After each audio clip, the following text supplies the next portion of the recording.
समय की रेत के नीचे कौन से रहस्य दबे हैं? हम दुनिया की सबसे पुरानी सभ्यताओं में से एक के रहस्यों को उजागर करने वाले हैं, सिंधु घाटी। नमस्ते दोस्तों, आज हम सिंधु घाटी सभ्यता के बारे में जानेंगे। यह सभ्यता प्राचीन भारत की सबसे महत्वपूर्ण सभ्यताओं में से एक है। इस वीडियो में हम इस सभ्यता के परिचय, कालखंड, महत्व, खोज और विस्तार के बारे में बात करेंगे। साथ ही इस वीडियो में आपको कम समय में पूरा सिंधु सभ्यता को कवर करेंगे और आपको नोट्स बनाने में भी कोई दिक्कत नहीं होगा। सिंधु घाटी सभ्यता, जिसे हड़प्पा सभ्यता भी कहा जाता है, सिंधु नदी के किनारे विकसित हुई थी। इसीलिए इसे सिंधु घाटी सभ्यता कहा जाता है। इसकी पहली खुदाई हड़प्पा, पाकिस्तान में हुई, इसलिए इसे हड़प्पा सभ्यता भी कहते हैं। इस सभ्यता का विकास 2500 ईसा पूर्व से तक माना जाता है। यह समय कांस्य युग का था, जब मानव ने तांबे और टिन को मिलाकर कांस्य बनाना सीख लिया था। यहां से केवल 3 ही प्रश्न बनता है। सिंधु घाटी सभ्यता किस नदी के किनारे विकसित हुई थी? दूसरा है, सिंधु घाटी सभ्यता को हड़प्पा सभ्यता क्यों कहा जाता है? क्योंकि इसकी पहली खुदाई हड़प्पा में हुई थी। तीसरा है, सिंधु घाटी सभ्यता का विकास कब से कब तक माना जाता है? ये सभी प्रश्न अभी हमने पढ़े हैं, जो आप स्क्रीन पर देख सकते हैं।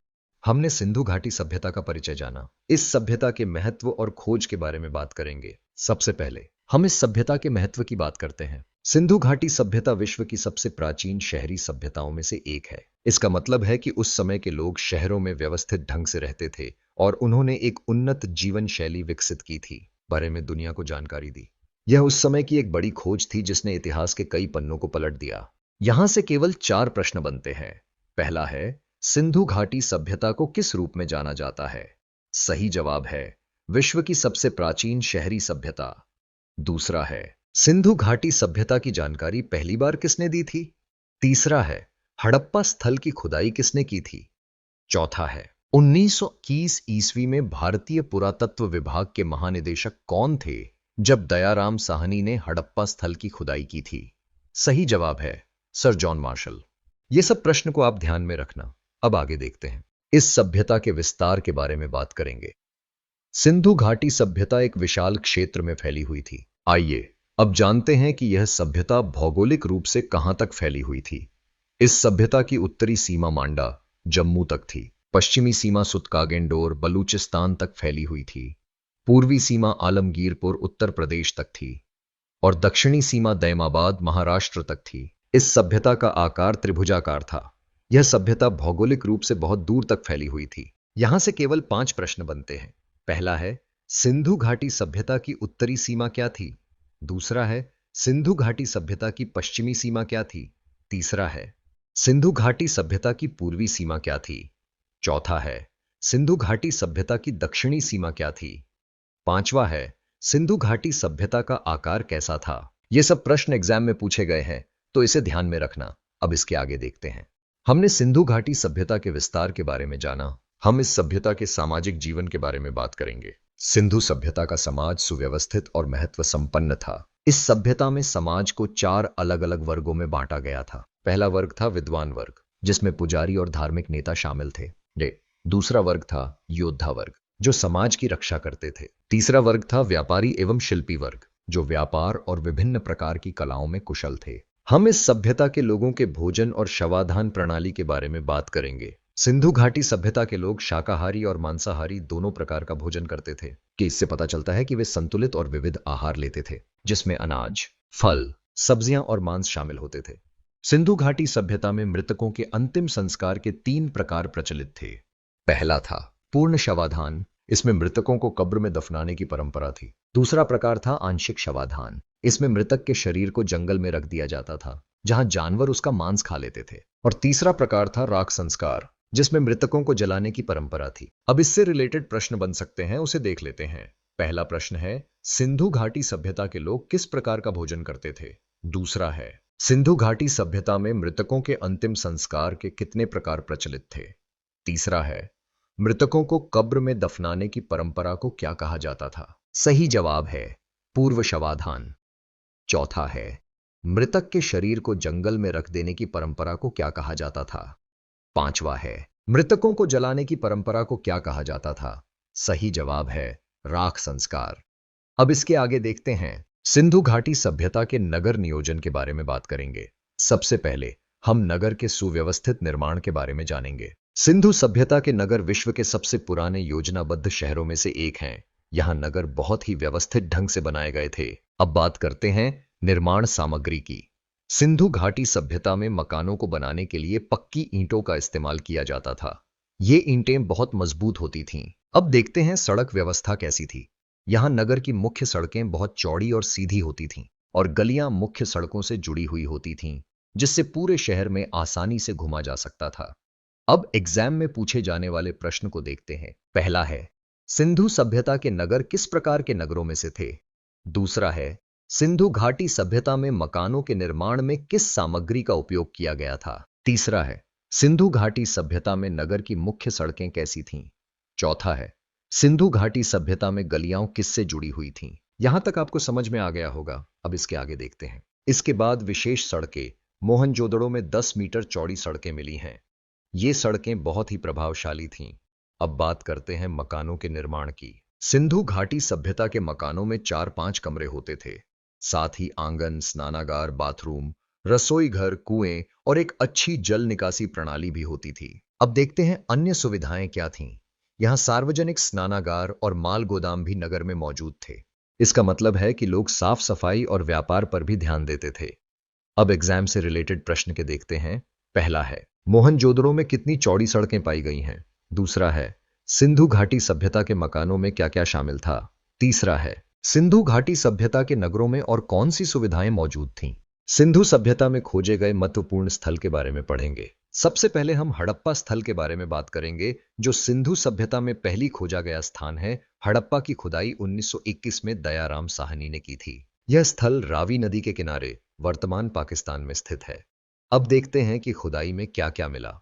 खुदाई में श्रमिक आवास मिले, जिससे पता चलता है कि यहाँ श्रमिक रहते थे। यहाँ अन्नागार भी मिला, जिसका उपयोग अनाज रखने के लिए किया जाता था। खुदाई में लकड़ी का तख्त भी मिला है और RH-37 कंकाल भी मिला है। तो दोस्तों, हमने हड़प्पा स्थल के बारे में जाना। अब हम देखेंगे कि इससे क्या क्या प्रश्न बन सकते हैं। पहला है, हड़प्पा की खुदाई किसने की थी? दूसरा है, हड़प्पा की खुदाई किस वर्ष में हुई थी?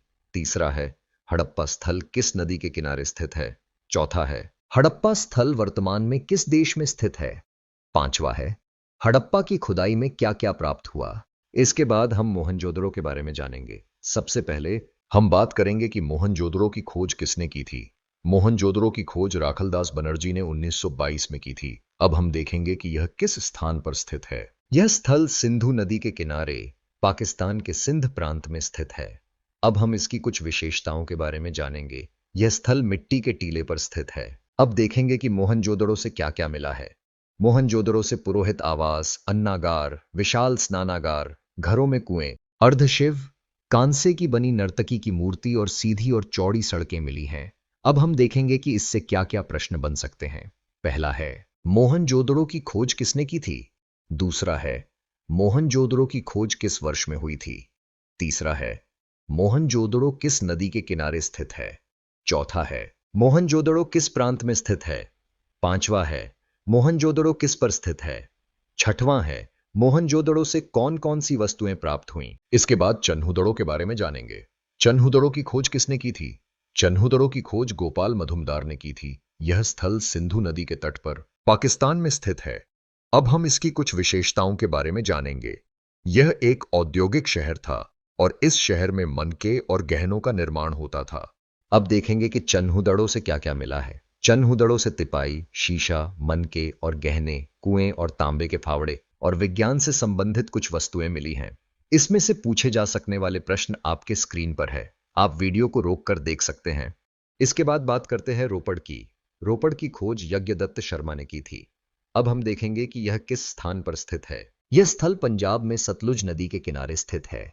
अब जानेंगे कि रोपड़ से क्या क्या वस्तुएं मिली हैं। यहां मानव के साथ कुत्ते को दफनाए जाने का प्रमाण मिला है।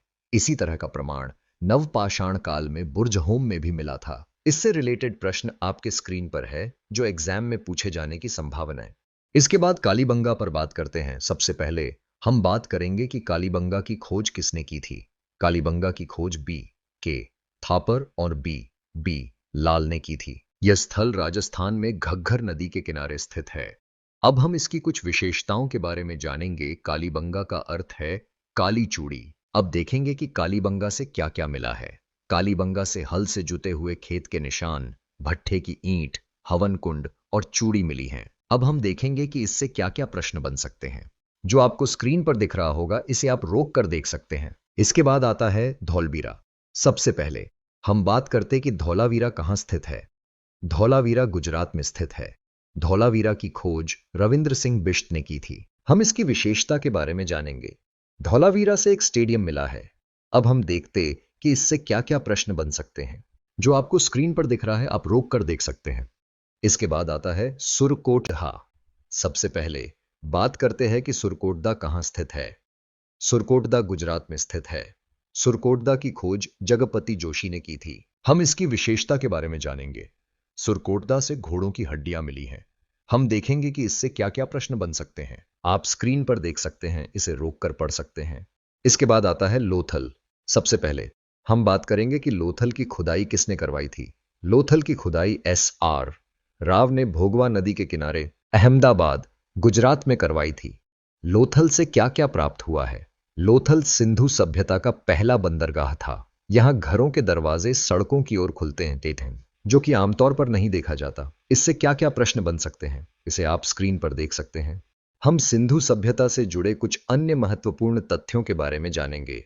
सिंधु सभ्यता को और किन नामों से जाना जाता है, चलिए जानते हैं। इसे हड़प्पा सभ्यता के नाम से भी जाना जाता है। इसे सेंधव सभ्यता भी कहते हैं और इसे कांस्य युगीन सभ्यता भी कहा जाता है। यहां से केवल एक ही प्रश्न बनता है जो स्क्रीन पर दिख रहा है। आगे सिंधु घाटी सभ्यता के दो महत्वपूर्ण पहलुओं पर चर्चा करेंगे, उनकी लिपि और कपास उत्पादन। सिंधु घाटी सभ्यता की लिपि भावचित्रात्मक थी। यह लिपि दाएं से बाएं लिखी जाती थी। हालांकि आज तक इस लिपि को पढ़ा नहीं जा सका है। यह एक बड़ा रहस्य बना हुआ है। सिंधु घाटी सभ्यता के लोग विश्व में कपास के प्रथम उत्पादक थे। यूनानियों ने इस कपास को सिंडोन कहा है, जिसका अर्थ है सिंधुवासियों की उपज। यह दर्शाता है कि सिंधु घाटी सभ्यता में कपास का उत्पादन कितना महत्वपूर्ण था। यहां से बहुत ही महत्वपूर्ण प्रश्न बनते हैं, जिसे आप केवल एक बार वीडियो रोककर पढ़ लें। अब बात करते हैं हमारे पूर्वजों के पेशे के बारे में, जो उनकी अर्थव्यवस्था और जीवन शैली का आधार था। हमारे पूर्वज कृषि और पशुपालन में निपुण थे। वे खेती के साथ साथ जानवरों का पालन करते थे, जिससे न केवल भोजन बल्कि अन्य दैनिक जरूरतों की पूर्ति होती थी। दूसरा, व्यापार उनके जीवन का एक अहम हिस्सा था। वे अपने उत्पादों का लेन देन करते थे और दूर दूर तक व्यापार करने जाते थे। तीसरा, वे माप तौल में भी माहिर थे। इसका मतलब है कि उन्हें सही माप और वजन की गहरी समझ थी, जिससे उनके व्यापार में पारदर्शिता बनी रहती थी।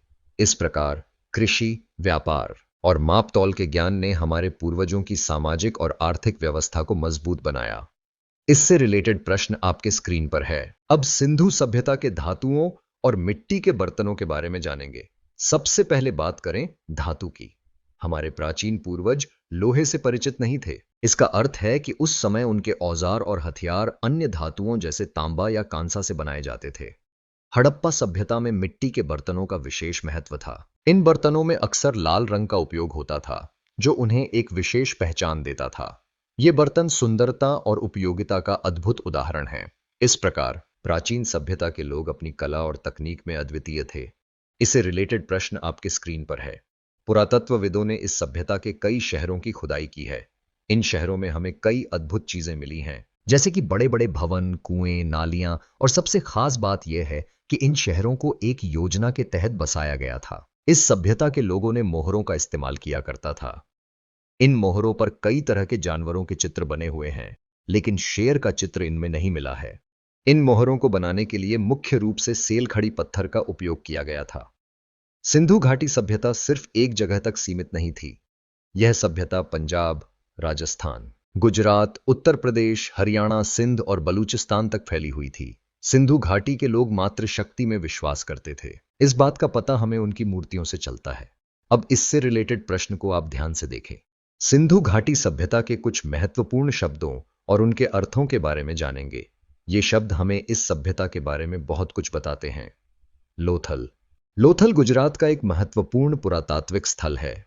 यहां खुदाई में कई महत्वपूर्ण चीजें मिली हैं, जो बताती हैं कि सिंधु घाटी के लोग कितने विकसित थे। बंदरगाह। बंदरगाह जहाजों के लिए एक प्रमुख स्थान होता है। लोथल में मिले बंदरगाह के अवशेष बताते हैं कि सिंधु घाटी के लोग व्यापार के लिए समुद्र का उपयोग करते थे। हड़प्पा सभ्यता, यह सिंधु घाटी सभ्यता का ही दूसरा नाम है। हड़प्पा इस सभ्यता का एक प्रमुख शहर था।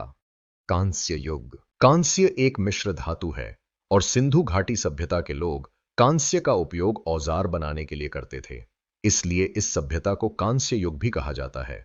सिंदोन, सिंदोन कपास का यूनानी नाम है।